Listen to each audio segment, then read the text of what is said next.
Hello friends, welcome to easy notes for you online study channel. आप सबके अपने YouTube channel पे आप सभी का बहुत बहुत स्वागत है। फ्रेंड्स, चलिए जल्दी से स्टार्ट कर लेते हैं। यहाँ पर ये क्वेश्चन की सीरीज को पेपर वन एक्सपेक्टेड क्वेश्चंस है। ये वो क्वेश्चन है जो आपके एग्जाम में आपको देखने को मिलने वाले हैं। तो चलो जल्दी से स्टार्ट कर लेते हैं और साथ ही ऑल द वेरी बेस्ट जिनका भी एग्जाम 6, 7, 8 दिसंबर को पढ़ने वाला है। तो चलो भाई जल्दी से इंपॉर्टेंट क्वेश्चन की ये जो सीरीज है इसको स्टार्ट करते हैं। थम्स अप कर दो जरा जल्दी से जय माता दी बोलते हुए। क्वेश्चन नंबर 1 के साथ स्टार्ट करते हैं। ये क्वेश्चंस याद रखिए, इस तरीके के एमसीक्यूज आपको डीआई के क्वेश्चन के इस बार दिखने वाले हैं। यानी डीआई के क्वेश्चन को इस तरीके से इस बार आपको सॉल्व करना आना पड़ेगा। संकेतों की मदद से आंकड़ों में चित्र में प्रस्तुति को क्या कहते हैं। टाइम मिलेगा सिर्फ 30 सेकेंड्स, आपको क्वेश्चन का आंसर करना है। टाइम स्टार्ट हो गया है अब। संकेतों के मदद से आंकड़ों में चित्र में प्रस्तुति को हम क्या कहते हैं। राधे राधे आशु।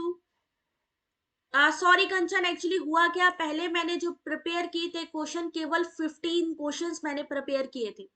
लेकिन फिर मैंने सोचा 50 से काम नहीं बनेगा, कम से कम 40 टू 50 क्वेश्चंस होने चाहिए। तो वही क्रिएट करते हुए मुझे थोड़ा टाइम लगा, बट ये जो क्वेश्चन है एक्सपेक्टेड है, तो आप लोगों को बिल्कुल भी निराश नहीं होना पड़ेगा आज की सीरीज देखने के बाद। क्वेश्चन नंबर 1, टाइम है 30 सेकेंड, उसके आगे कुछ भी नहीं मिलने वाला है टाइम आपको। क्वेश्चन नंबर 1 सही आंसर है pictograph. Pictorial representation of data using symbol, जहां पे हम सिंबल्स का यूज करते हैं। पिक्टोग्राफ या चित्र आरेख। दंड आरेख जिसे हम बार ग्राफ कहते हैं, इसे स्तंभ रेखा चित्र भी कहते हैं। दंड आरेख लंबवत या क्षैतिज किसी भी दिशा में बनाया जा सकता है। बार डायग्राम जिसे हम कहते हैं। चित्र जो पिक्टोरियल होता है, आरेख चार्ट होता है जिसमें आंकड़ों की चित्र में प्रस्तुति का चार्ट भी होता है। पाई चार्ट होता है जिसमें जो कोण होता है 360 डिग्री का होता है, इसे हम वृत्त आरेख, कोणीय आरेख, चक्रारेख के नाम से भी जानते हैं। वही लीनियर प्रेजेंटेशन यानी रेखीय चित्रण जिसमें आंकड़ों के गुण को प्रदर्शित किया जाता है, जिसमें कि समान दूरी पर विभिन्न रेखाएं स्थित होती हैं जो आंकड़े के मान को दर्शाती हैं।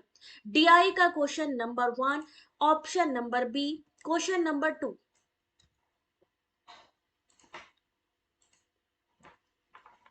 सबके लिए शिक्षा पर विश्व सम्मेलन 1990 में किस स्थान पर हुआ था। जनरल अवेयरनेस के भी क्वेश्चन है आप सभी के लिए।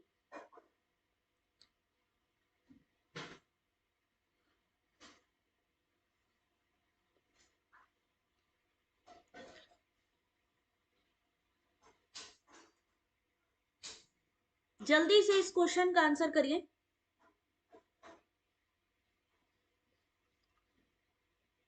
World Conference on Education for All was held in 1990 at which of the following places? Correct answer is option number 1, Thailand। सबके लिए शिक्षा पर विश्व सम्मेलन थाईलैंड के जोमतेन शहर में 1990 में हुआ, जिसमें लगभग 155 देशों के 1500 सरकारी गैर सरकारी प्रतिभागियों ने भाग लिया। इसका उद्देश्य था बेसिक शिक्षा की जरूरत पूरा करना, बालक की प्राथमिक शिक्षा तक पहुंच सुनिश्चित करना, युवाओं को और एडल्ट्स को भी इसको लाभान्वित करना। अगर शिक्षा की बात करें तो शिक्षा क्षेत्र में जो संस्थाएं कार्य कर रही हैं उसमें यूनेस्को है, इसका फुल फॉर्म आ सकता है। यूनिसेफ काम कर रही है, यूएनएफपीए, यूएनडीपी और वर्ल्ड बैंक, इनसे जुड़ा हुआ क्वेश्चन भी आपको देखने को मिल सकता है। क्वेश्चन नंबर 3 आप सभी के सामने।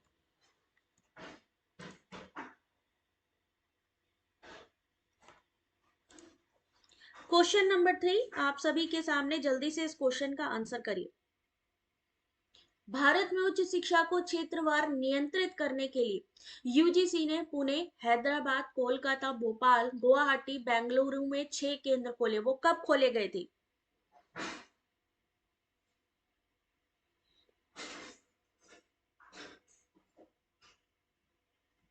क्वेश्चन नंबर 3 आप सभी के सामने। कल एग्जाम है Sonam, all the very best बेटा।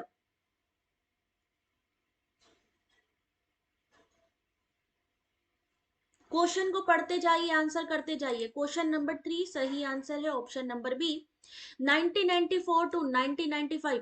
गाइस ये एक्सप्लेनेशन आप बहुत ध्यान से देखिए। 1945 में विश्वविद्यालय अनुदान समिति का गठन किया गया। 48 में विश्वविद्यालय शिक्षा आयोग की स्थापना की गई। इस शिक्षा आयोग के जो अध्यक्ष थे सबसे पहले सर्वपल्ली राधाकृष्णन। 28 दिसंबर 1953 को मौलाना अबुल कलाम आजाद ने विश्वविद्यालय अनुदान आयोग का उद्घाटन किया था। अध्यक्ष कौन थे? विश्वविद्यालय शिक्षा आयोग की स्थापना कब हुई थी और किसने विश्वविद्यालय अनुदान आयोग का उद्घाटन किया था? 1956 में संसद के अधिनियम 1956 के तहत भारत सरकार के एक वैधानिक निकाय के रूप में यूजीसी स्थापित हुआ। 1994-95 में यूजीसी ने भारत में क्षेत्रवार शिक्षा प्रणाली को नियंत्रित करने के लिए पुणे, हैदराबाद, कोलकाता, भोपाल, गुवाहाटी और बेंगलुरु में 6 केंद्रों की शुरुआत की। यहां से इस एक्सप्लेनेशन से आप देखिए कितने सारे क्वेश्चंस आपके बन जाएंगे। क्वेश्चन नंबर 4 आप सभी के सामने, टाइम स्टार्ट कर रही हूं अब।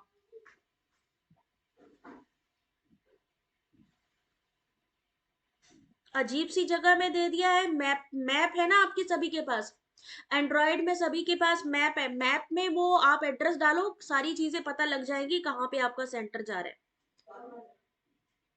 इनमें से कौन सा यादृच्छिकरण नहीं किया जा सकता? इसमें से किसमें रैंडमाइजेशन नहीं किया जा सकता? जल्दी से आंसर करिए इस क्वेश्चन का।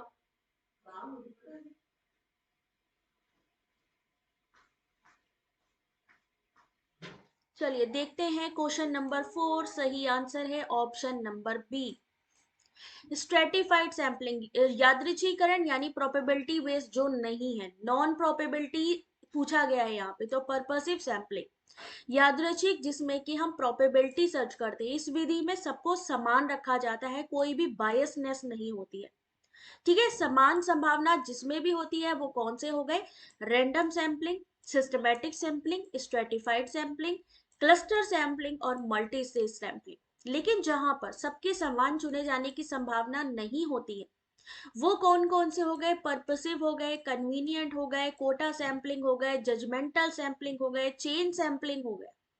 ठीक है, तो यहां पर ये पूरा एक्सप्लेनेशन, अगर अभी तक भी आपने क्वेश्चंस को नहीं पढ़ा है कोई बात नहीं, आराम से इस एक्सप्लेनेशन को पढ़ो और सारी चीजें आपको समझ में आती जाएंगी। क्वेश्चन नंबर 5 आप सभी के सामने, टाइम स्टार्ट कर रही हूं अब।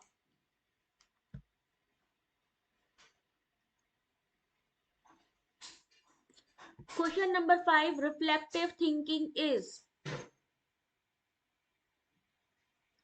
किसके द्वारा दिया गया था? रिफ्लेक्टिव लेवल का अगर पूछा जाए, रिफ्लेक्टिव हो गया, अंडरस्टैंडिंग हो गया, memory level.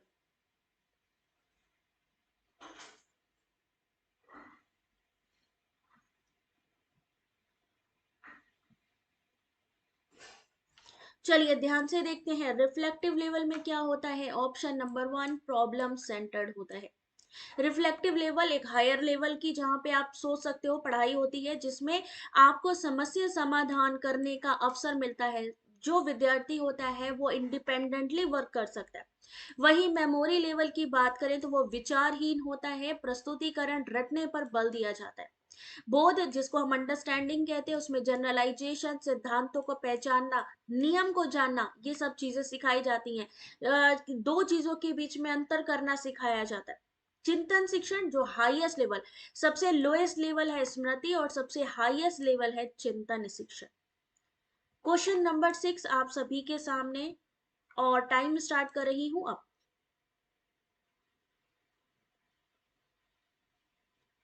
Question number 6, 1 megabyte is equal to. Rajkumar question पे सबका फोकस बेटा, सबका फोकस क्वेश्चन पे, क्योंकि यहां से क्वेश्चन आपका आएगा। 1 मेगाबाइट किसके बराबर होती है? मान लीजिए एग्जाम में पूछा गया, क्या आंसर करेंगे?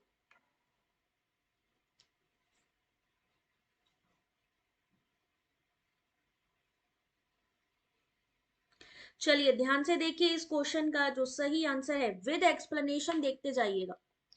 तो क्वेश्चन नंबर 6 सही आंसर है option number B, 1024 kilo bytes.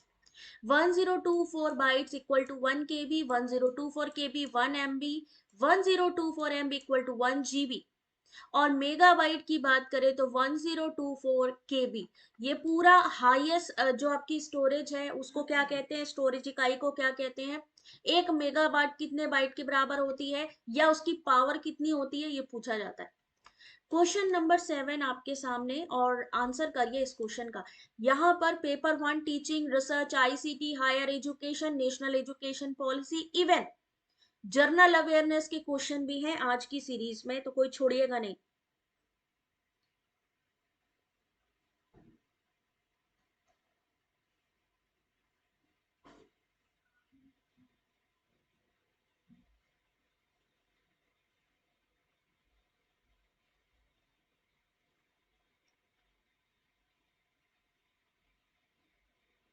चलिए देखते हैं इस क्वेश्चन का जो सही आंसर है वो क्या होगा।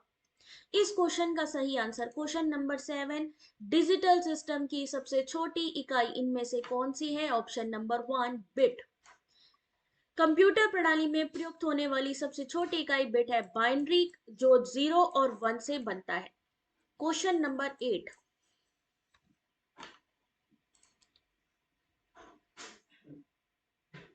जल्दी जल्दी क्वेश्चन के आंसर दीजिए और लास्ट में जरूर बताइएगा किसके कितने क्वेश्चन सही हुए। आईपी का क्या मतलब होता है।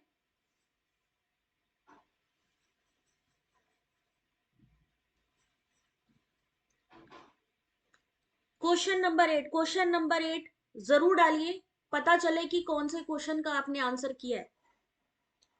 नेहा क्वेश्चन नंबर, दीपिका ने दिया है बी, देखते हैं सही है कि नहीं। बिल्कुल सही है, इंटरनेट प्रोटोकॉल। इंटरनेट प्रोटोकॉल नियमों का एक समूह जिसके द्वारा इंटरनेट पर सूचना को एक कंप्यूटर से दूसरे कंप्यूटर तक पहुंचाया जाता है, internet protocol. Question number 9,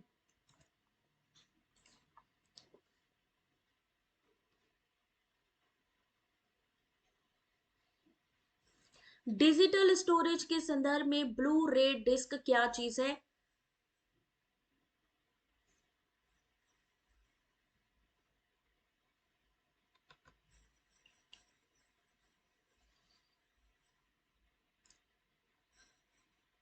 correct answer जल्दी से देखिए।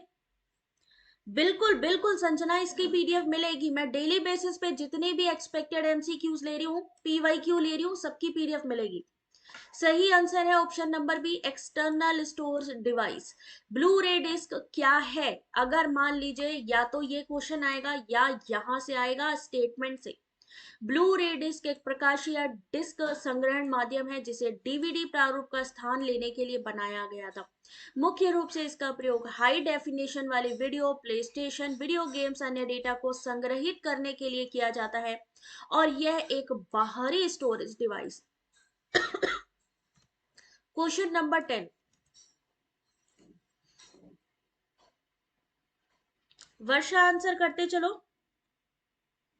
सोनम, इसके लिए वीडियो मैंने बनाया हुआ है, वीडियो चेक करो बेटा। अभी सिर्फ क्वेश्चन पे फोकस करो, क्योंकि अगर ये आ गया तो आपको उस समय ये लगना चाहिए कि हाँ ये मुझे आती है चीज।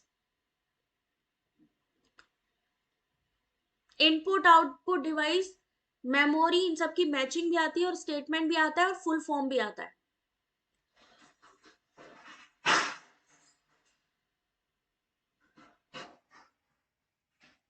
प्राची कॉन्फिडेंट रखो बेटा, अपने आप अपने ऊपर कॉन्फिडेंस रखो कि मुझे ये चीज आती है।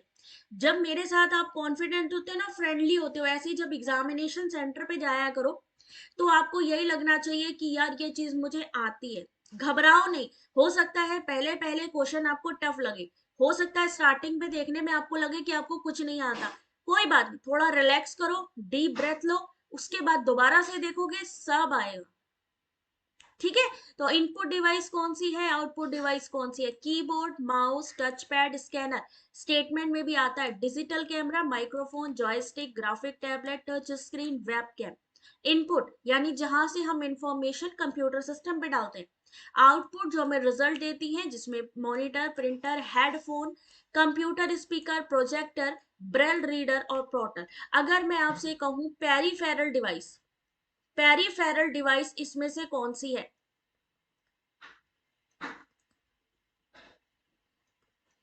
इनमें से पेरीफेरल डिवाइस कौन सी है। अभी वर्षा भेजती हूँ बेटा। जल्दी से पेरीफेरल डिवाइस, पेरीफेरल डिवाइस कभी कभी आती है, आपसे पूछा जाता है इसमें से बताइए पेरीफेरल डिवाइस कौन सी। तो एक चीज का ध्यान रखिएगा, जो आपकी इनपुट डिवाइस होती है ना, उसे ही हम क्या कहते हैं, पेरीफेरल। जो हमारे कंप्यूटर सिस्टम पे बाहरी तौर पर जोड़ी जाती हैं, यानी जो जो चीजें हम जोड़ते हैं, चाहे वो कीबोर्ड हो, चाहे हमारा माउस हो, हमारा स्कैनर हो, इनपुट डिवाइस हमारी पेरीफेरल डिवाइस है जो हमारे सिस्टम पे। प्रिया क्या हुआ, सही से रीड नहीं किया, ध्यान से रीड करो सब लोग। क्वेश्चन नंबर 11, तैयार रहिए ऐसे क्वेश्चंस के लिए। भारत का वन्य जीव संस्थान कहाँ पे है। ऐसे ही इंस्टीट्यूट वाले क्वेश्चन आते हैं कि बताइए ये रिसर्च सेंटर कहाँ पे है, या वाइल्ड लाइफ इंस्टीट्यूट कहाँ पे है, या जैव विविधता का क्षेत्र कौन सा है।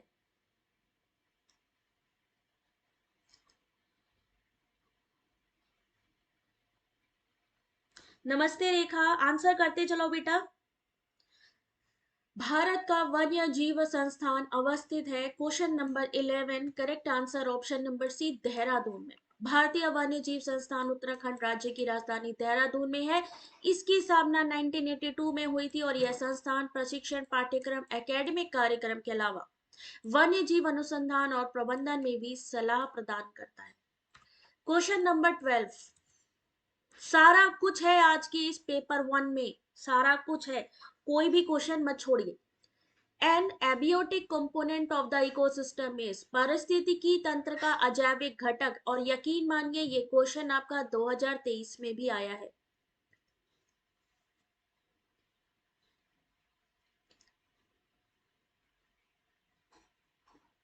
क्वेश्चन नंबर 12 सही आंसर,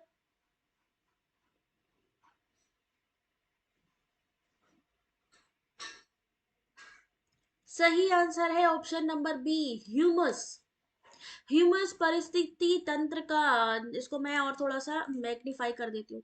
ह्यूमस पारिस्थितिकी तंत्र का जैविक घटक है, मिट्टी की सबसे ऊपरी पतली परत को ह्यूमस कहा जाता है। किसी परिस्थिति तंत्र में निर्जीव भौतिक रसायन अजैविक घटक होते हैं, जबकि परिस्थिति तंत्र के जीव घटक कहलाते हैं। अजैविक जैसे सूर्य का प्रकाश, जो सांस नहीं लेते, तापमान, वर्षा, नमी, मिट्टी, अवायु।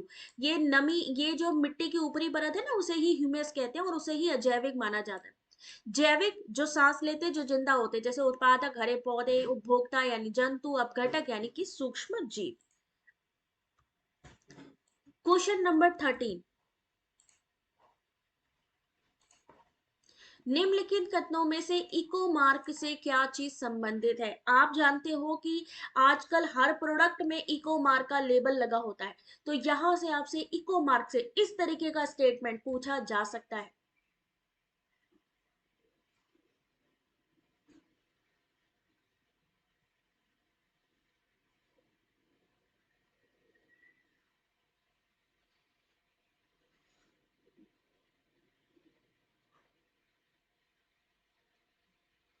चलिए इस क्वेश्चन का सही आंसर देखिए क्या होगा। क्वेश्चन नंबर 13, सही आंसर ऑप्शन नंबर बी। यहाँ पर कुछ क्वेश्चंस के नंबर अलग अलग होंगे तो कंफ्यूज मत होना, जो चल रहा होगा उसको चलाते रहना। यहाँ पर मैंने 50 के अराउंड मैंने क्वेश्चन प्रिपेयर किए, ठीक है।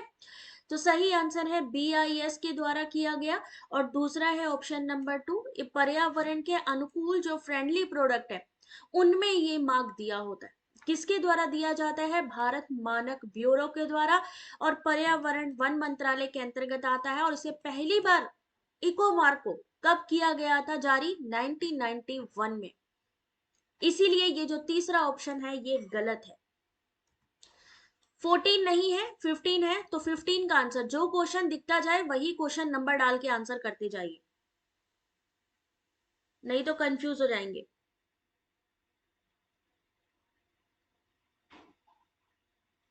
चतुर्थ विश्व शब्दावली किन देशों के लिए प्रयुक्त की गई है, यानी चौथी अर्थव्यवस्था क्या होती है।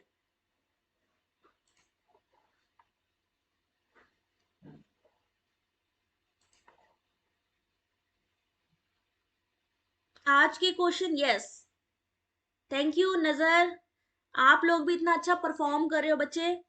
ये नए क्वेश्चन है यूनिट वाइज, पुराने क्वेश्चन या जून के क्वेश्चन तो ऑलरेडी मैंने दोपहर में करवाए हैं, दोपहर के पीवाई क्यू उठा के देख लो। इस समय हम दो चीजों पे फोकस कर रहे हैं, नए क्वेश्चन पे और ओल्ड क्वेश्चन पे, इसलिए दोनों ही देखते जाइएगा।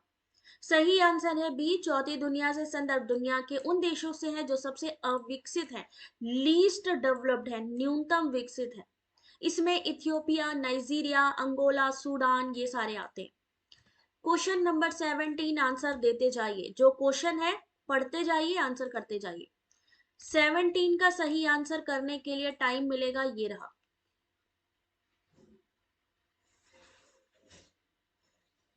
भाई जरूरी तो नहीं है कि सारे क्वेश्चन पीवाईक्यू से आएंगे।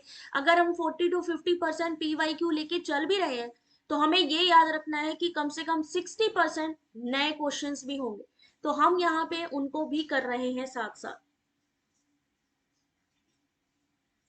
इंपॉर्टेंट है कि नहीं है, टफ तो है, बात तो सही है, बट उनसे कितने क्वेश्चंस बन जाएंगे ये भी सोचो।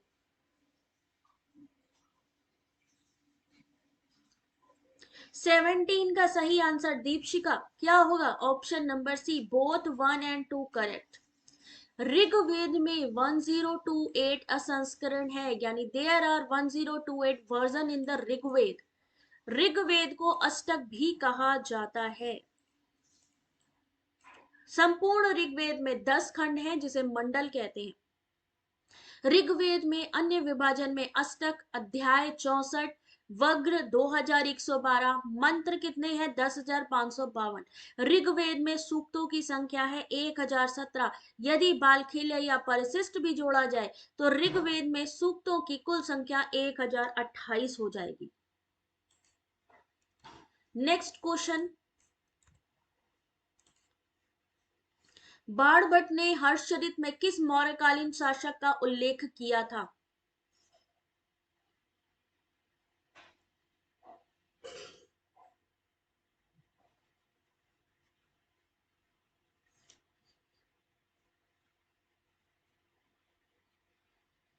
शलीशुक, वृद्रथ, कुणाल या इंद्रपालित? हमसे ही पेपर बनवाना चाहिए, वो हम उसी का ही पेपर लेके आए हैं आपके सामने। अभी जो कल बच्चे देकर आएंगे ना, वो खुद बताएंगे कि आया कि नहीं आया यहाँ से। बाणभट्ट पुष्यभूति वंश के राजा हर्ष के दरबारी कवि थे। 2022 में पूछा गया था बाणभट्ट किसके कवि थे, कौन से राजा के? हर्षचरित में अंतिम मौर्य शासक बृहद्रथ को प्रज्ञा दुर्बल बुद्धिहीन शासक भी कहा जाता था।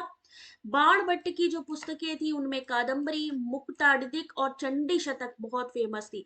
कावेल और थॉमस ऐसे थे जिसने हर्षचरित का अंग्रेजी में अनुवाद किया था। ठीक है, अगला क्वेश्चन, बहुत सही, ये तो आएगा ही आएगा।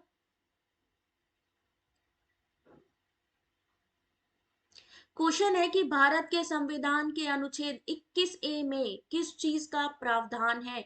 आर्टिकल्स भी आएंगे। आर्टिकल्स के लिए हमारी पहले अलग यूनिट होती थी, लेकिन अभी क्या है, उसको हायर एजुकेशन में इन्वॉल्व कर दिया गया। So this question is higher question से लिया गया क्वेश्चन है ये वाला। सोनम कल बताओगे? कल आप प्रॉमिस करो जैसे ही क्वेश्चन देकर आओगे सब लोग मेरे को कमेंट करके क्वेश्चन जरूर बताओगे, क्योंकि मैं एनालिसिस करवाऊंगी और उस समय आप लोगों का कोऑपरेशन मुझे बहुत जरूरी है। ठीक है, मैं टेलीग्राम भी कल ओपन रखूंगी और व्हाट्सएप भी ओपन रखूंगी, व्हाट्सएप ग्रुप, आप लोगों ने वहां पर भी शेयर करने हैं क्वेश्चन। सही आंसर है option number D, right to education. भारतीय संविधान, जरा ध्यान से देखिए यहाँ पे, भारतीय संविधान 21 में शिक्षा का अधिकार पूछा जा सकता है कितनी आयु से कितने वालों के लिए? तो 6 से 14 साल के बच्चों के लिए निशुल्क फ्री शिक्षा देना मौलिक अधिकार है। 21 में प्राण और दैहिक स्वतंत्रता, अनुच्छेद 29 में अल्पसंख्यकों के वर्गों के हितों का संरक्षण, 21 से 86वें संशोधन अधिनियम 2002 के द्वारा अंतः स्थापित है। ये आपके सामने ये पूरा डिटेल है, सिर्फ आप क्वेश्चन को मत देखिए, सिर्फ क्वेश्चन को मत देखिए। मैंने सारे अल्पसंख्यक, प्राण, दैहिक स्वतंत्रता, शोषण के विरुद्ध, ये सारी चीजें बेटा यहाँ पे लिखी है, तो क्वेश्चन को नहीं पूरे एक्सप्लेनेशन को भी पढ़िए। चलिए अगला क्वेश्चन, क्वेश्चन नंबर आपको जो यहाँ स्क्रीन पे दिख रहा है सिर्फ उसी पे फोकस करना है। अनुसंधान प्रक्रिया में जो सोपान है या जो स्टेप है उनको बताना है।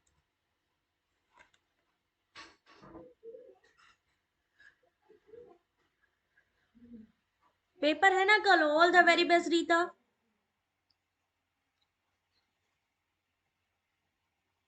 सेकेंड शिफ्ट में जिसका भी देखो, फर्स्ट शिफ्ट में किसका किसका है।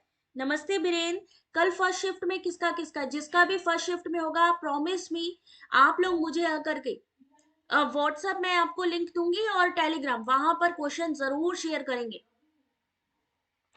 चलिए ध्यान से देखिए इस क्वेश्चन का सही आंसर ऑप्शन नंबर डी। सबसे पहले क्या आएगा, सबसे पहले समस्या पता होनी चाहिए, चूजिंग अ रिसर्च एरिया।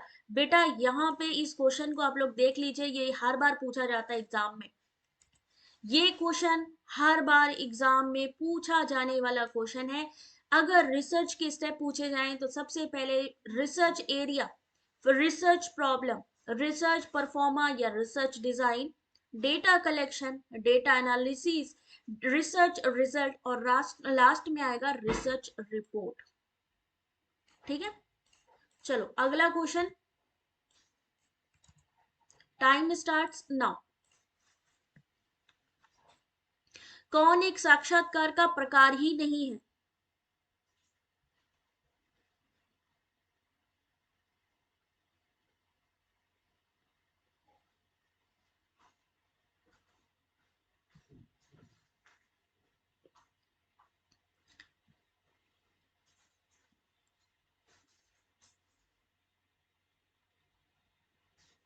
सही आंसर है क्वेश्चन नंबर 2 का यहाँ पे निवेदिता। सही आंसर बेटा ऑप्शन नंबर बी स्पेसिफिक। ध्यान से देखिए क्वेश्चन, साक्षात्कार कितने प्रकार का होता है? संरचित होता है, असंरचित होता है या अर्ध संरचित होता है, यानी स्ट्रक्चर्ड, अनस्ट्रक्चर्ड या सेमी स्ट्रक्चर्ड, तीन प्रकार का होता है आपका इंटरव्यू। साक्षात्कार की संपूर्ण प्रक्रिया तीन भाग में होती है, opening of interview, main body of interview और एंड ऑफ इंटरव्यू। तो यहाँ पर क्या चीज नहीं आती है, वो है स्पेसिफिक यानी कि विशेष। ये बाकी तीनों आते हैं इसके अंदर, अर्ध संरचित, संरचित या असंरचित। चलिए नेक्स्ट क्वेश्चन आपके सामने, आंसर करिए जल्दी से इस क्वेश्चन का।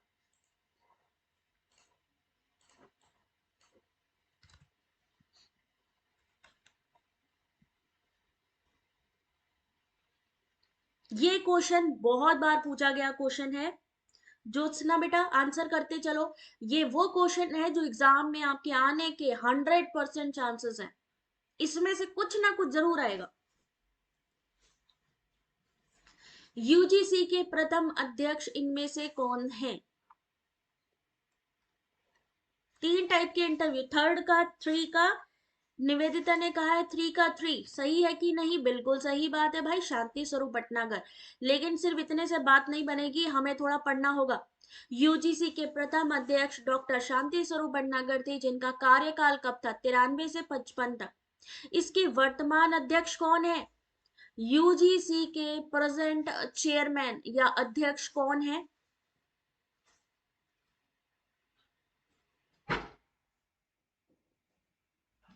ममिदला जगदीश कुमार। यूजीसी के दूसरे हुमायूं कबीर, तीसरे सीडी देशमुख, फिर आता है मनमोहन सिंह।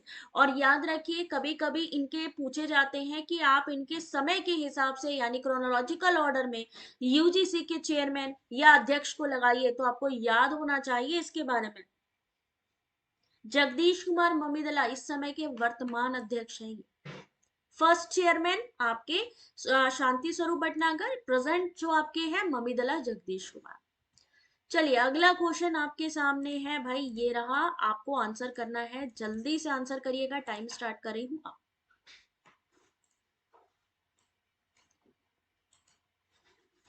इनमें से कौन सी शिक्षण की पूर्व क्रिया अवस्था है?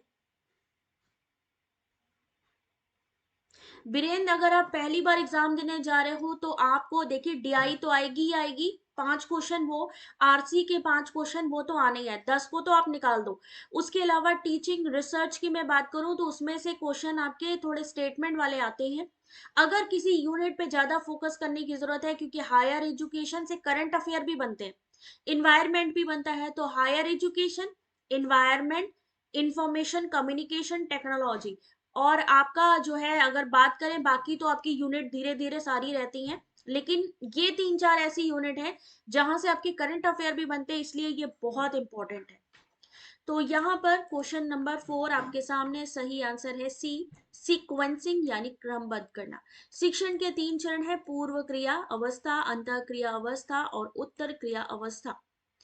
अध्यापक शिक्षण नियोजन करता है, प्लानिंग करता है, किसमें? पूर्व क्रिया में। उसके बाद पूर्व क्रिया के बाद आती है अंत क्रिया जिसमें इंटरेक्शन करता है, उत्तर क्रिया जिसमें मूल्यांकन करता है।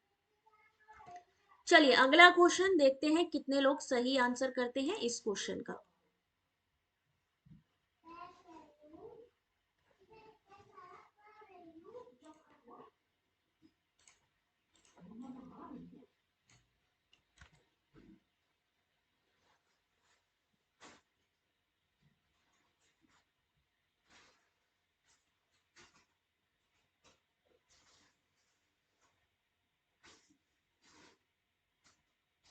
सॉफ्टवेयर प्रोग्राम जिसका उपयोग वेब पृष्ठों को देखने में किया जाता है उसे हम क्या कहते हैं?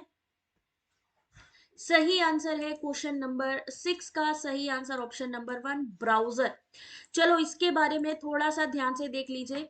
ब्राउजर एक ऐसा सॉफ्टवेयर है जो इंटरनेट पर उपलब्ध सभी सामग्री को देखने प्रयोग करने के लिए प्रयुक्त होता है।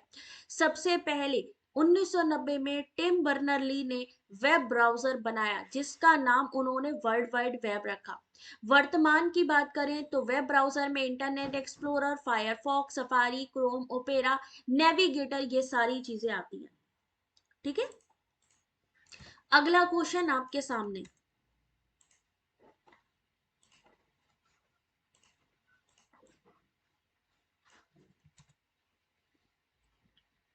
क्वेश्चन को पढ़ो, आंसर करते जाओ।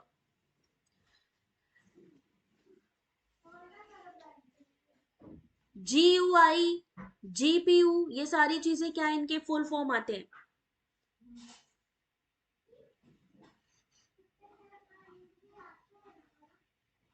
चलिए देखते हैं इस क्वेश्चन का सही आंसर। इस क्वेश्चन का सही आंसर है option number D, graphic processing unit. GPU का अर्थ है ग्राफिक प्रोसेसिंग यूनिट। इसका प्रयोग क्या करने के लिए होता है? डिवाइस की परफॉर्मेंस को बढ़ाने के लिए इसका उपयोग होता है। ग्राफिक प्रोसेसिंग यूनिट किसके लिए? डिवाइस की परफॉर्मेंस बढ़ाने के लिए।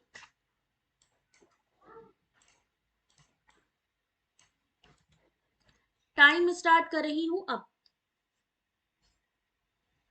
कौन कौन से सर्च इंजन है, कौन से सॉफ्टवेयर है, कौन वायरस है, पूछा जाता है। एक वेब पेज को किसके द्वारा अभिकल्पित किया जा सकता है? Web page can be design by using one of the following. और इन चारों में से किसी का भी फुल फॉर्म आ सकता है।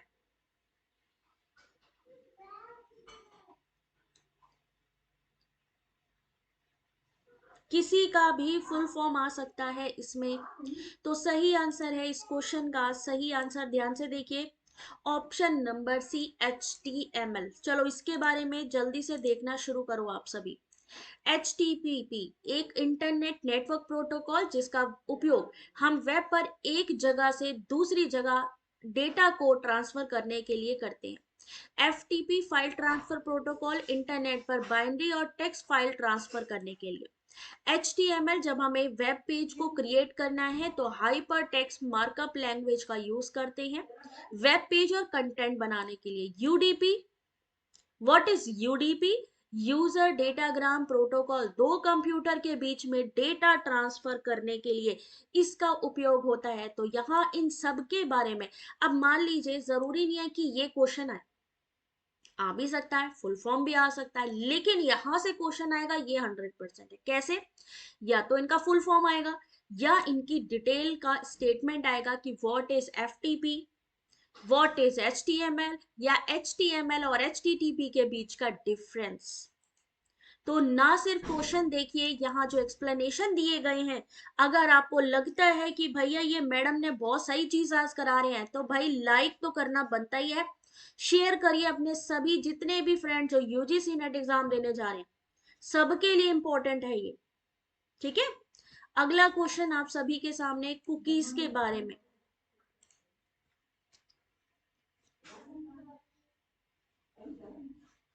राधे राधे कुलदीप। आंसर करो। In internet communication cookie is use for, cookie से क्वेश्चन 2020 में आया, 21 में आया, 22 में आया, 23 में भी आया है कुकीज में से क्वेश्चन। जिनको लगता है इंपॉर्टेंट क्लास चल रही है, जो एग्जाम से रिलेटेड क्लास चल रही है, थम्स अप करते जाना, वीडियो को एक लाइक करते जाना। कुकीज क्या होती है? कभी कभी हम लोग कहते हैं ना कि यार मैंने अमेजोन पे एक सूट मैंने देखा, लेकिन बार बार उसकी जो मेरे को ऐड दिख रही है बार बार, वो क्या होती है कि हिस्ट्री हमारी रिकॉर्ड कर ली जाती है, शेयर की जाती है, हमने क्या क्या चीजें जो है सर्च करी, सर्च हिस्ट्री। तो यहाँ पर सही आंसर, पूरे सत्र के लिए सर्वर की ओर से प्रमाणीकरण जानकारी संग्रहित करना। कुकी का उपयोग पूरे सत्र के लिए सर्वर की प्रमाणीकरण जानकारी संग्रहण करना। कुकीज क्या होती हैं? छोटी टेक्स्ट फाइल होती है जिनका विशिष्ट आईडी एक वेबसाइट द्वारा सिस्टम पर संग्रहित होता है, एक तरीके से हिस्ट्री होती है। ठीक है, अगला क्वेश्चन।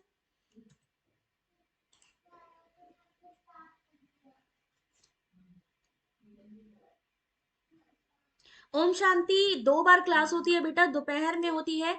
जून 2023 के क्वेश्चन पेपर में करवा रही हूँ, आप लोग वीडियोस में देख सकते हो लाइव सेक्शन पे। दोपहर होती है 2:30 बजे और रात को होती है 8:30 से 9 के बीच में। तो उसको आप लोग चेक कर लो, टेलीग्राम ज्वाइन कर लो जिन्होंने भी अभी तक टेलीग्राम ज्वाइन नहीं किया है। तो 1 गीगाबाइट, गजब है ना क्वेश्चन, नजर चलो। 1 गीगाबाइट किसके बराबर होती है? सही आंसर है B, 1024 megabyte. 1 byte equal to 8 bit. Same ऐसे ही मैचिंग भी आती है, जहां पे बाइट लिखा है, बिट लिखा है, केबी लिखा है, एमबी लिखा है, जीबी लिखा है, और आपको मैचिंग करनी होती है। चलिए नेक्स्ट क्वेश्चन आप सभी के सामने।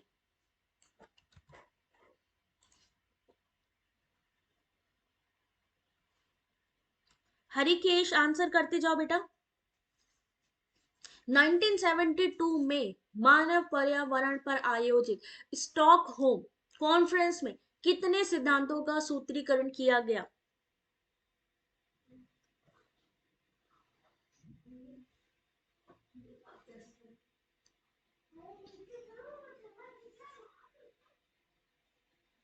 क्वेश्चन नंबर 11, और ये 11 क्वेश्चन नहीं है क्योंकि ऑलरेडी मैं 14-15 क्वेश्चन पहले करा चुकी हूँ, तो एक तरीके से हम 24 या 25वें क्वेश्चन के नियर अबाउट होंगे। चलिए ध्यान से देखिए, क्वेश्चन नंबर 11 का सही आंसर है डी, 26। इसका एक्सप्लेनेशन देख लीजिए एक बार। अंतरराष्ट्रीय पर्यावरण चेतना पर्यावरण आंदोलन के प्रारंभिक सम्मेलन के रूप में 5 से 6 जून 1972 में संयुक्त राष्ट्र संघ ने स्टॉकहोम में 122 देशों का पहला पर्यावरण सम्मेलन आयोजित किया था। 26 सिद्धांतों को शामिल किया था और इसका थीम जो था ओनली अर्थ था।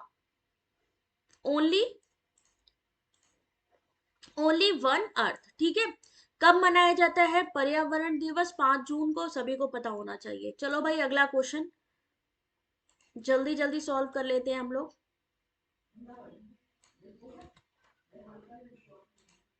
चलिए एक और बेहतरीन क्वेश्चन जिसके पूछे जाने की पूरे पूरे chances. Green house effect is mainly caused by.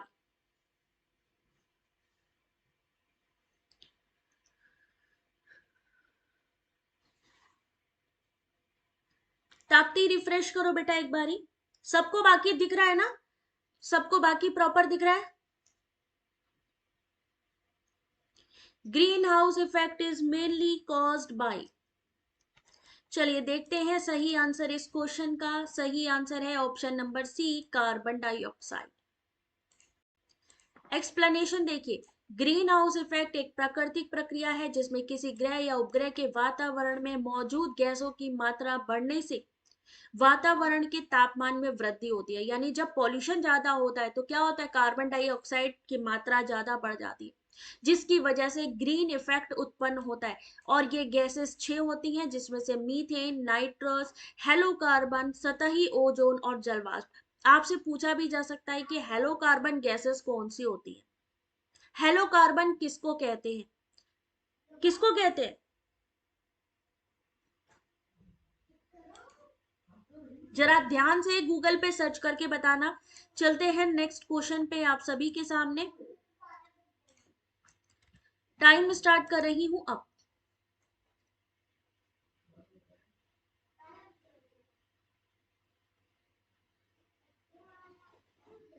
Entropy के बारे में क्या चीज सही है? एंट्रोपी के संदर्भ में जब तंत्र की ऊर्जा बढ़ती है तो कौन सा सही होगा? एंट्रोपी से हर बार क्वेश्चन आता है, व्हाट इज एंट्रोपी?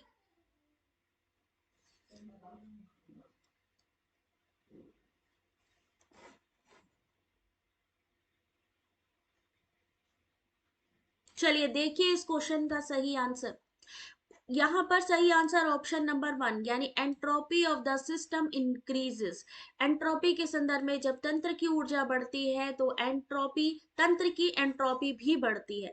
ऊष्मा गति में एंट्रोपी निकाय में अनिश्चितता अव्यवस्था की मात्रा को दर्शाती। जब किसी भी निकाय को ऊष्मा दी जाती है तो तंत्र की ऊर्जा बढ़ती है, तब ये आणविक गति को बढ़ाकर निकाय की अव्यवस्था बढ़ा देती है और इसे ही तंत्र की एंट्रोपी कहते हैं, बढ़ गई है। Next question.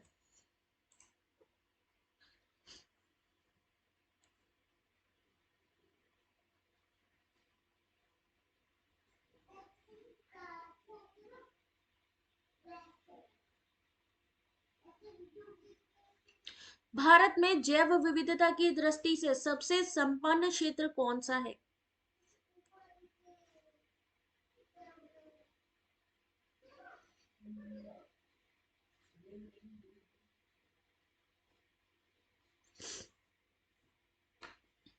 चलिए ध्यान से देखिए, इस क्वेश्चन का सही आंसर है ऑप्शन नंबर 1 वेस्टर्न घाट।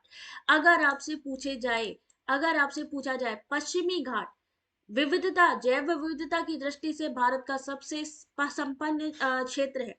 स्थानिक जातियों की अधिकता के कारण इसे जैव विविधता हॉट स्पॉट के रूप में सूचीबद्ध भी किया है। भारत में बायोडायवर्सिटी यानी जैव विविधता के जो क्षेत्र हैं वो कौन कौन से हैं? पहला है पूर्वी हिमालय, स्टेटमेंट में पूछा जा सकता है, पूर्वी हिमालय, पश्चिमी घाट, इंडो बर्मा क्षेत्र और सुंडालैंड।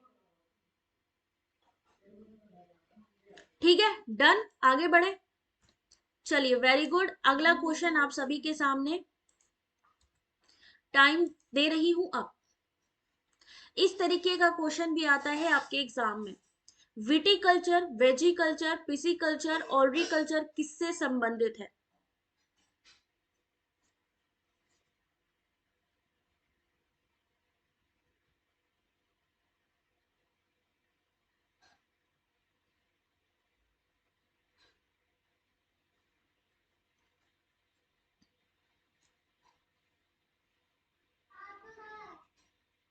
चलिए देखते हैं इस क्वेश्चन का जो सही आंसर है वो क्या होगा। गॉस ने कहा है डी, सही आंसर है बी। वाह भाई वाह, वेरी गुड। विटिकल्चर किससे संबंधित है? अंगूर की खेती से। वेजिकल्चर किससे संबंधित है? वृक्षों की खेती से। पिसिकल्चर किससे संबंधित है? मछली पालन से। और ऑलरी कल्चर किससे संबंधित है? सब्जियों की खेती से यानी वेजिटेबल फार्मिंग से। नेक्स्ट क्वेश्चन आपके सामने और आंसर करना है सिर्फ 30 सेकेंड में। ऐसे क्वेश्चंस के लिए अपने आप को तैयार कर लीजिए भाई। मजा आ रहा हो तो भाई थम्स अप कर देना, फटाफट बता देना कि सही लग रहा है, समझ में आ रही है चीजें। अगर स्कॉटलैंड को 1 2 3 4 5 6 7 8 लिखा जाता है, लोन को 1435, लॉर्ड्स को 8124, डेन को 537, सन को 458, तो सी को कैसे लिखा जाएगा?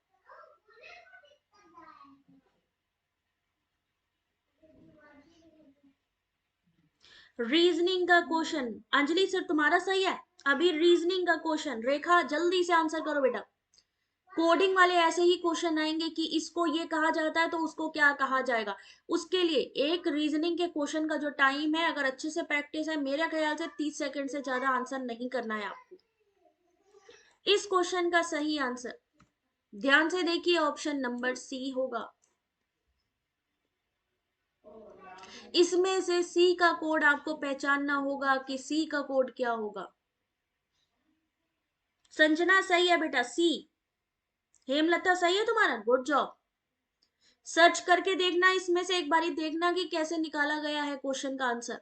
ए को क्या फॉर्मेट दिया है, जो यहाँ पे डिकोड किया गया है, कितने नंबर से किसको किया गया है। कोई बात नहीं, अगले क्वेश्चन के लिए भी तैयार रहिए। मैंने क्या कहा था, पेपर 1 समझो कि एग्जाम हो रहा है। एक बस में सवार 50 विद्यार्थियों की औसत आयु है 20। जब कंडक्टर की आयु सम्मिलित की जाती है तो औसत आयु 1 साल बढ़ जाती है। तो कंडक्टर की आयु कितनी है?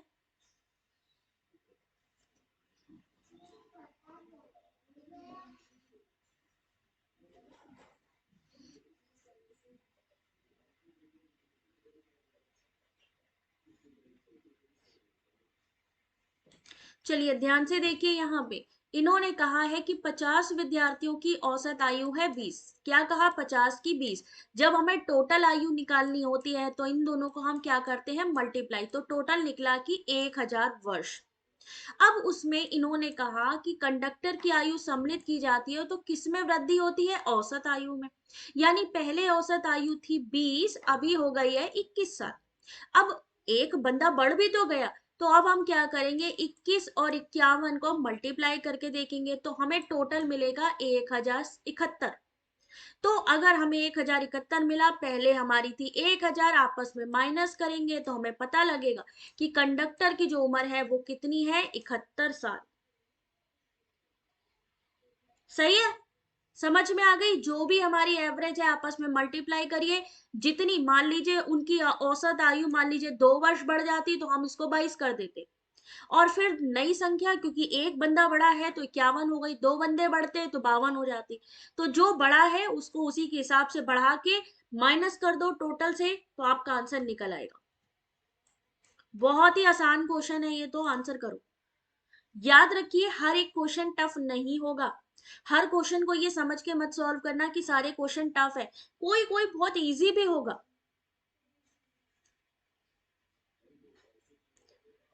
पेड़ जड़ वैसे ही संबंधित हैं जैसे धुआं किससे संबंधित होता है? राजू क्या आंसर होगा? धुआं किससे संबंधित होता है? जल्दी से आंसर करिए।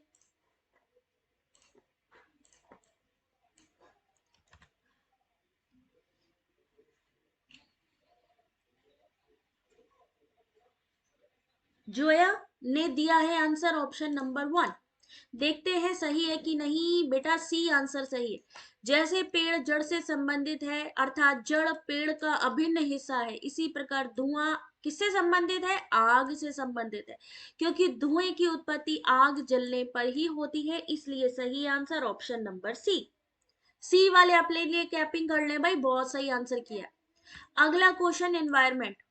सारी चीजें डाल दी हैं यार, रीजनिंग भी डाल दी, आईसीटी भी डाल दिया, टीचिंग भी डाल दिया, रिसर्च भी डाल दिया, करंट अफेयर भी डाल दिए। और क्या चाहिए एक क्लास में आप सभी को? The concept of ecosystem was firstly put forth by, परिस्थिति तंत्र की अवधारणा प्रथम बार किसने दी थी?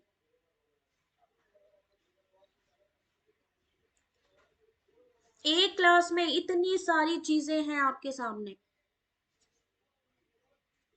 जहां आग है वहां धुआं है, व्याप्ति होगी वहां पे, व्याप्ति यानी होना।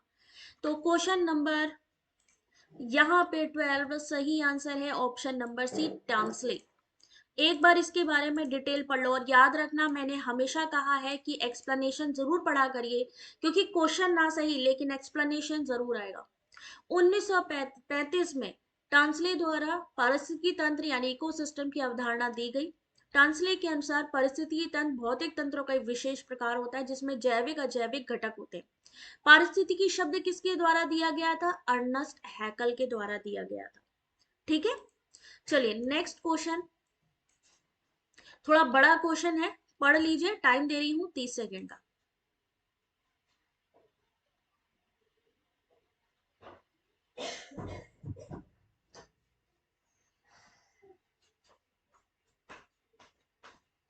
सूर सरोवर रामसर स्थल, कितने रामसर स्थल हैं इस समय इंडिया में?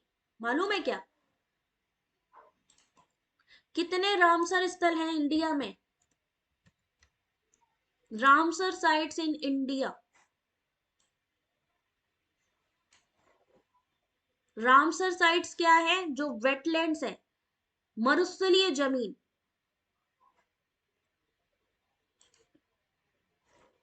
कितने हैं? 75। इस समय इंडिया में कितने हैं? 75 है रामसर साइट्स।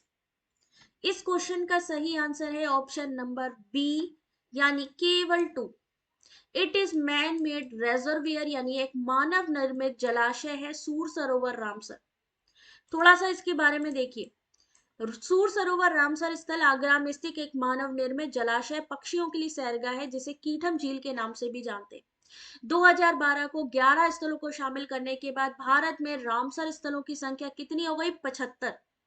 1971 में यूनेस्को में ईरान के रामसर नामक शहर में आयोजित सम्मेलन में विभिन्न देशों ने आर्द्र भूमि पर वेटलैंड पर अभिसमय संधि हस्ताक्षर किया। तत्पश्चात सदस्य देशों ने ऐसे स्थलों का संरक्षण विकास किया।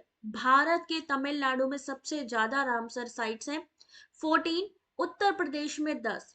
भारत ने अगर पूछा जाए कि रामसर संधि पर कब हस्ताक्षर किया? 1 फरवरी 1982 को। और पहला रामसर स्थल कौन सा है? आपकी चिल्का झील है। एक क्वेश्चन आपने पढ़ा और उससे आपका ये एक्सप्लेनेशन यही लग रहा था। 2 फरवरी को वर्ल्ड वेटलैंड डे मनाया जाता है, बिल्कुल सही बात है। हो रहा है ना? अगर आप क्वेश्चन सॉल्व करे हो आपको खुद पता चल रहा है कितने रामसर साइट्स हैं। ठीक है, कब ये स्टार्ट हुआ, कहां से स्टार्ट हुआ, नया रामसर साइट कौन सा है इंडिया में? उड़ीसा का टम्पारा लेक। उड़ीसा का Tampara lake, Hirakud रेजर्वियर, Ramsar sites है नई। ठीक है, इनके बारे में, रामसर के बारे में पढ़ लियो एक बारी। अगला क्वेश्चन, ये तो कल ही भी आपके मेरे ख्याल से दोपहर वाले क्वेश्चन पेपर में आया था ना ये वाला क्वेश्चन। पृथ्वी तल के निकट वायुमंडल की परत का क्या नाम है?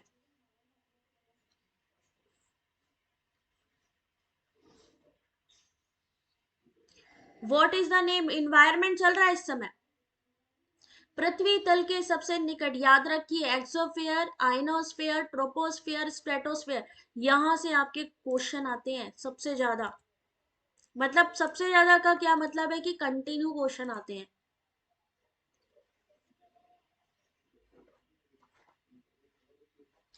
चलिए ध्यान रखिए, यहाँ पे इस क्वेश्चन का सही answer option number C, troposphere. क्षोभ मंडल वायुमंडल की सबसे निचली परत है जो पृथ्वी तल के सबसे निकट पाई जाती है, सबसे निकट पृथ्वी तल के। इस सतह से 18 किलोमीटर की ऊंचाई तक पाई जाती है और सभी मौसमी गतिविधियां क्षोभ मंडल में ही घटित होती है। ठीक है, ऐसे ही पूछा जाता है कि अगर मान लीजिए हेलीकॉप्टर चलता है तो वो कहाँ पे, कौन से मंडल में चल रहा है। समुद्र है तो उसे हम कौन सा मंडल बोलेंगे। या मान लीजिए सैटेलाइट भेजी जाती है तो वो कौन से स्फीयर में भेजी जाएगी। तो यहाँ पे ऐसी ही चीजों को पढ़ना है आपको। कितने किलोमीटर से कितने किलोमीटर का रेंज है ये भी पढ़ना पड़ेगा, आया है अभी 2023 के एग्जाम में। चलो भाई, एनईपी 2020 हायर एजुकेशन, आज तो मतलब गजब क्वेश्चन है बिल्कुल। NEP 2020 weather hazard occur in this layer. Very good Zulfi. Sanjana, जो क्लास का टाइमिंग है दोपहर को 2:30 मैं करती हूँ PYQ 2:30 आपको जून का पेपर देखना हो तो आप ज्वाइन कर सकते हो। उसके अलावा रात को 8:30 से 9 के बीच में रहती है क्लास। ठीक है, टेलीग्राम सब ज्वाइन कर लेना, मैं अभी आप लोगों को लिंक शेयर करती हूँ। नई शिक्षा नीति लागू करने वाला पहला राज्य इनमें से कौन सा है?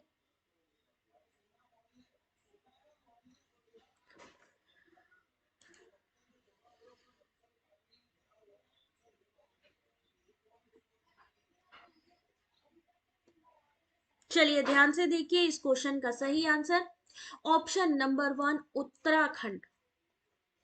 अब इसके बारे में थोड़ा बेटा डिटेल देख लीजिए। 12 जुलाई 2022 को उत्तराखंड पूर्व प्राथमिक स्तर पर नई शिक्षा नीति लागू करने वाला पहला राज्य उत्तराखंड। कब? 12 जुलाई 2022 को। और यहाँ पे जो यहाँ के मुख्यमंत्री थे पुष्कर सिंह धामी, उन्होंने बाल वाटिका का भी उद्घाटन किया था। पहला राज्य उत्तराखंड। करंट अफेयर के क्वेश्चन स्टार्ट हो गए अब। सारा कुछ है आज के इसमें, बस करते जाइए।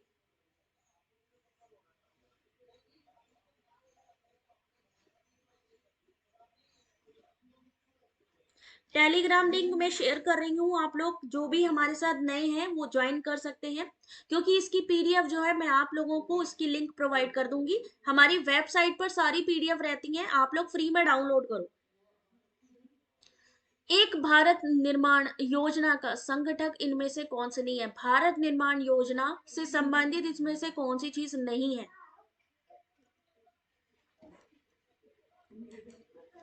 सही आंसर है option number C, rural industries. थोड़ा सा इसके बारे में देख लीजिए।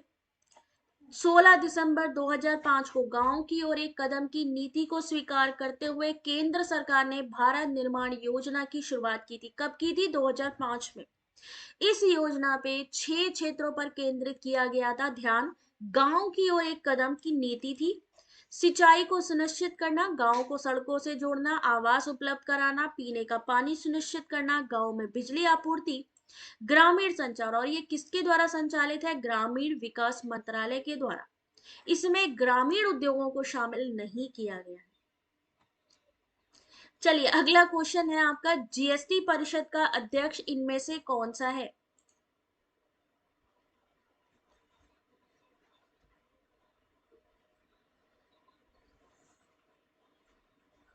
Who is chairperson of GST council?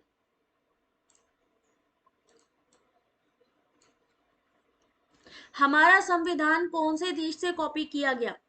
हमारा संविधान कहां से लिया गया? जीएसटी जो लागू किया गया कौन से देश से कॉपी किया गया? ये भी क्वेश्चन आते हैं। Who is chairperson of GST council? Same ऐसे ही नीति आयोग से भी क्वेश्चन आते हैं। चलिए ध्यान से देखिए इस क्वेश्चन को। सही आंसर है option number B, union finance minister, केंद्रीय वित्त मंत्री। थोड़ा सा इसके बारे में देखिएगा। जीएसटी के जो अध्यक्ष हैं केंद्रीय वित्त मंत्री होते हैं। कौन सा है? संविधान संशोधन, 101वें संविधान संशोधन द्वारा अनुच्छेद 279A1 में जीएसटी परिषद का प्रावधान। आर्टिकल्स आते हैं हायर एजुकेशन में, ध्यान रखिए। 279A1 में जीएसटी का प्रावधान। 28 राज्यों, 3 संघ शासित क्षेत्रों के वित्त मंत्री राज्य सरकार द्वारा निर्वाचित कोई अन्य मंत्री अर्थात कुल 31 सदस्य होते हैं। किसमें? आपके जीएसटी में। अगला क्वेश्चन है आपका, जल्दी से आंसर करिए इस क्वेश्चन का।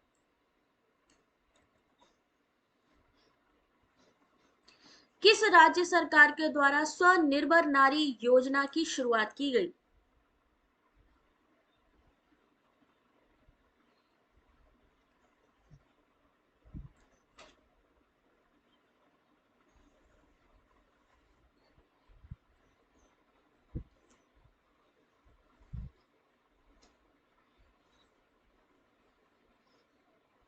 जीएसटी कहां से लिया गया है? फ्रांस से लिया गया है ना। सेम ऐसे ही कि जो हमारे 1857 में जो हमारे यूनिवर्सिटीज बनी थी, ऐसा एक क्वेश्चन और भी आता है कि 1857 में जो हमारी 3 यूनिवर्सिटी बनाई गई थी, उन 3 यूनिवर्सिटी को किसके तर्ज पे बनाया गया? लंदन यूनिवर्सिटी की तर्ज पे। तो वो वहां से भी आपका क्वेश्चन आता है, इस चीज का ध्यान रखिए, ठीक है। तो स्वनिर्भर नारी योजना की शुरुआत आसाम, वेरी गुड जॉब। 2022 को आसाम के मुख्यमंत्री हेमंत बिस्वा ने असम के गुवाहाटी में स्वदेशी बुनकरों को सशक्त बनाने के लिए स्वनिर्भर नारी योजना की शुरुआत की। चलिए अगला क्वेश्चन आपके सामने, टाइम स्टार्ट हो रहा है अब। देश का पहला प्रमाणित हर घर जल वाला जिला कौन सा है? कौन सी यूनिवर्सिटीज थी जो 1857 में आई? उनके ईयर किसके तर्ज पे हुआ? लंदन यूनिवर्सिटी के तर्ज पे। इंजीनियरिंग कॉलेज कौन से आए थे स्टार्टिंग में? बॉम्बे, मद्रास, कोलकाता।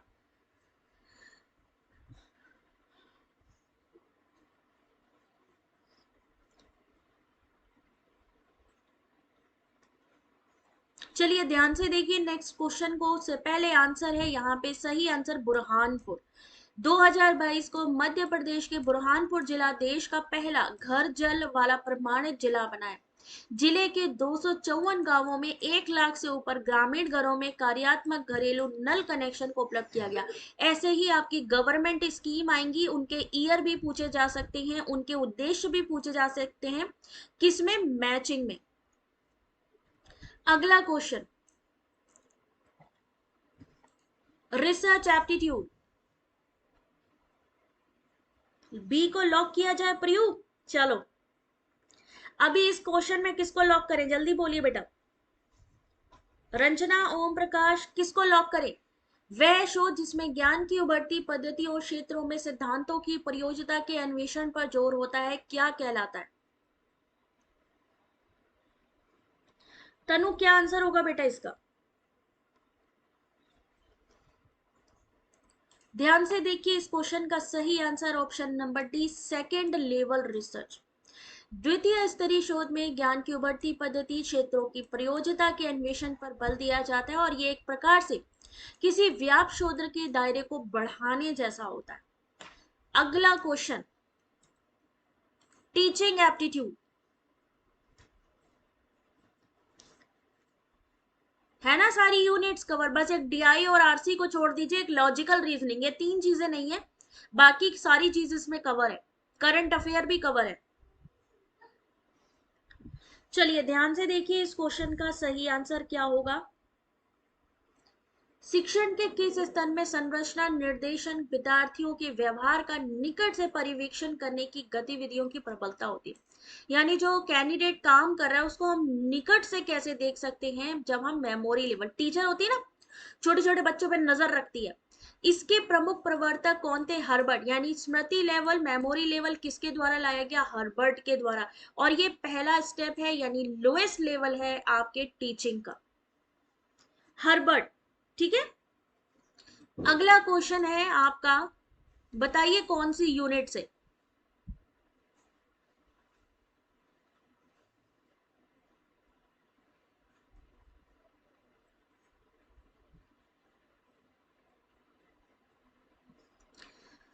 निर्माणात्मक मूल्यांकन की क्षमता में सुधार के लिए कौन सा शोध स्वरूप यथोचित होगा?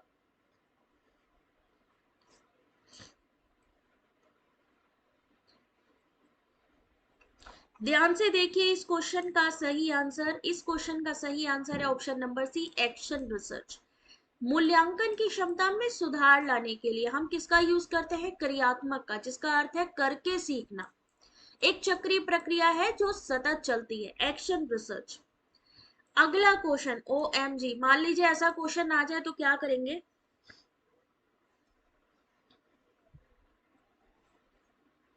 आज का क्लास 8 आवर से चल रहा है क्या?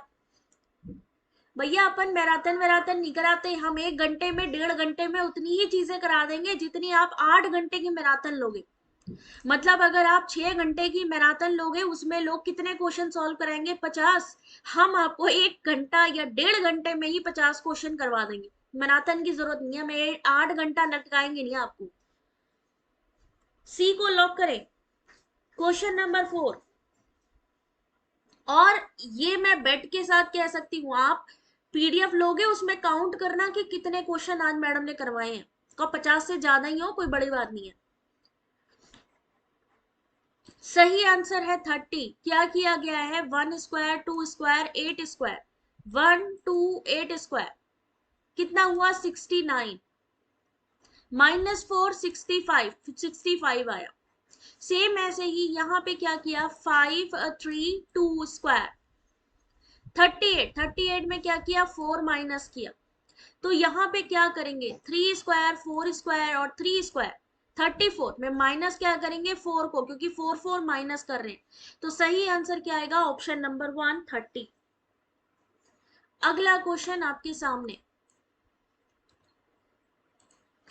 डिस्टेंस वाला क्वेश्चन आ गया। तो मैथमेटिकल भी हम करवा रहे हैं, रीजनिंग भी करवा रहे हैं। अब आंसर करिए इस क्वेश्चन का।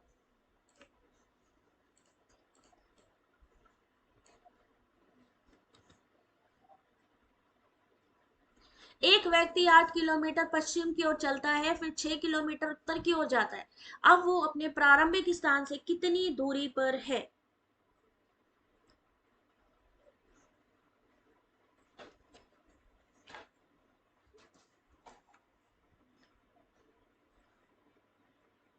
सी में 34 है।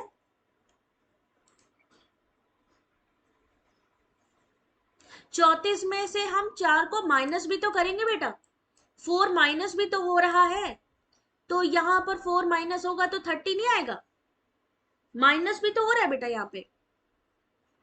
सही आंसर इस क्वेश्चन का option number C, 10 kilometre. 8 kilometre, हमें डायरेक्शन याद रखनी है, east west north and south. इन्होंने क्या कहा, पश्चिम की ओर चलता है, यानी हम 8 किलोमीटर पहले पश्चिम की ओर चले। पश्चिम कहाँ है, वेस्ट यहाँ पे है, तो हम इस दिशा की तरफ बढ़े। फिर 6 किलोमीटर उत्तर की ओर चला, उत्तर किधर है हमारा, नॉर्थ इधर है, फिर हम मुड़ गए और नॉर्थ की तरफ चले। तो वो अपनी प्रारंभिक दूरी से कितनी दूरी पे है, तो यहाँ पे क्या हो जाएगा आपका सही आंसर 10 किलोमीटर। शॉर्टकट यहाँ पे डाल दिया इन्होंने। अगला क्वेश्चन जल्दी से आंसर करिए। समुदाय का संयोजन, संगठन, विकास का उसके पर्यावरण से संबंधों का अध्ययन क्या कहलाता है? कोई बात नहीं ओम प्रकाश, आराम से क्वेश्चन को जो सामने है उसको सॉल्व करते जाइए, ठीक है।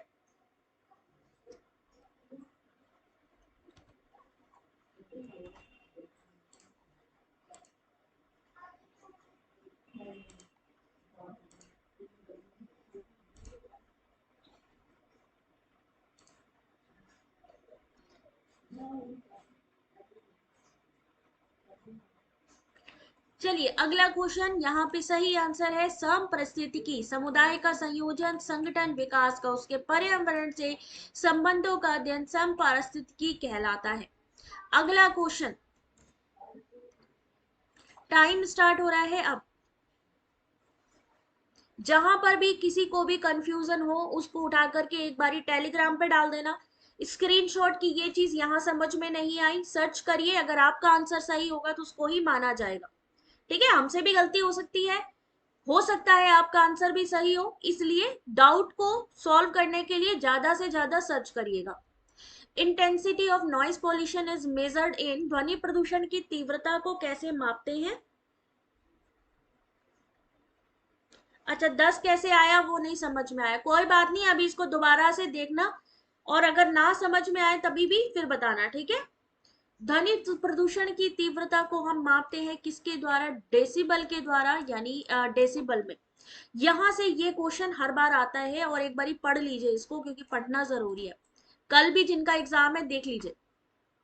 ध्वनि की तीव्रता को डेसिमल में मापते हैं, उच्च तीव्रता वाली अगर हम जोर वॉइस अगर हम सुनते हैं तो ध्वनि प्रदूषण होता है। WHO ने ध्वनि की उच्चता का स्तर दिन में 45 डीबी और रात में 35 डीबी निश्चित किया है। सामान्य बातचीत में 20 से 30 डीबी, उच्च आवाज में बात में 60 डीबी, हवाई जहाज की ध्वनि 90 से 120 और अंतरिक्ष यान की 140 से 189 डीबी के बीच में रहती है। ऐसे ही पूछा जाता है, एक हॉस्पिटल है मान लीजिए, वहां पे थोड़ी शांति रहती, तो वहां पे कितने डीबी का यूज होता है, या एक इंडस्ट्रियल एरिया है कि कितने डीबी से ज्यादा वहां नहीं होना चाहिए शोर।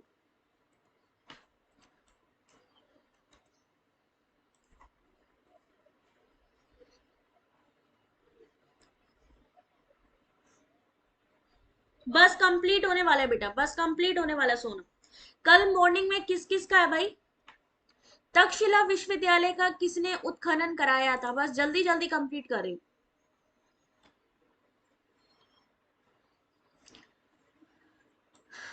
चलो मैं अब फटाफट, टाइम नहीं दूंगी, 11 को है exam. Harikesh all the very best बेटा, थैंक यू गुड़िया।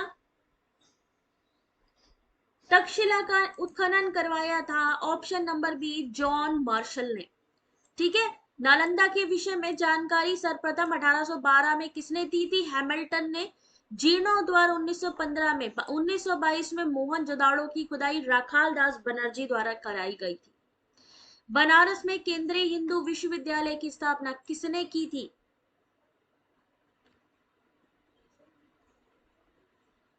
बनारस हिंदू केंद्रीय विश्वविद्यालय की स्थापना की गई थी एनी बेसेंट के द्वारा 1898 में। याद रखिए, आपसे पूछे जाते हैं कौन से हमारे केंद्रीय विद्यालय हैं या बनारस हिंदू विश्वविद्यालय की स्थापना कब हुई। चलिए अगला क्वेश्चन, लास्ट क्वेश्चन है। 11 जुलाई, आई थिंक एक दो क्वेश्चन और होंगे। 11 जुलाई विश्व जनसंख्या दिवस मनाया जाता है, कब मनाया जाता है? 11 जुलाई 2022 को विश्व जनसंख्या दिवस की थीम क्या थी? 13 को है, ऑल द वेरी बेस्ट बेटा आयुषी। 2022 विश्व जनसंख्या दिवस की जो थीम थी वो क्या थी? ऑप्शन नंबर 1, 8 बिलियन की दुनिया, सभी के लिए लचीले भविष्य के अवसरों का दोहन और सभी के लिए अधिकार और विकल्प सुनिश्चित करना।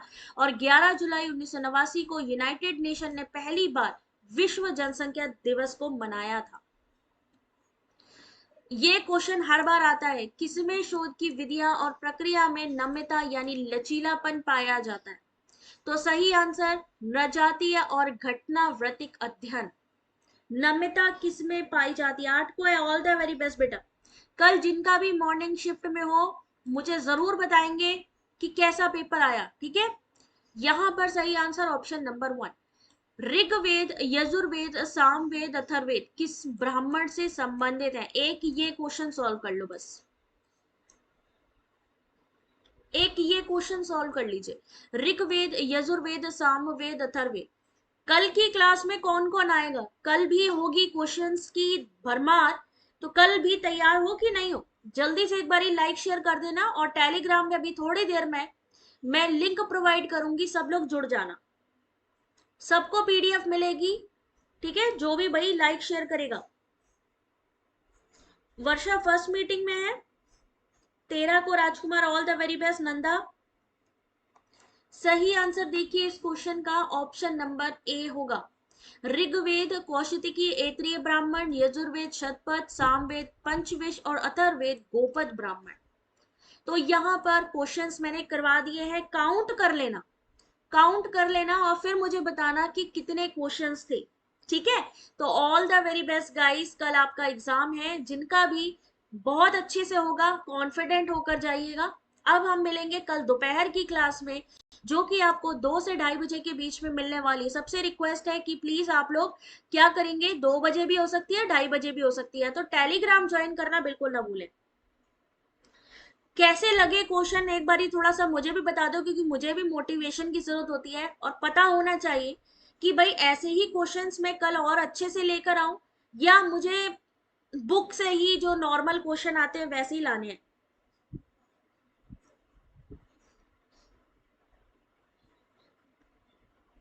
सोनम मेरा बेटा, ऑलरेडी आप सभी मेरे बच्चे हो, मैं ये कभी नहीं सोचती हूँ।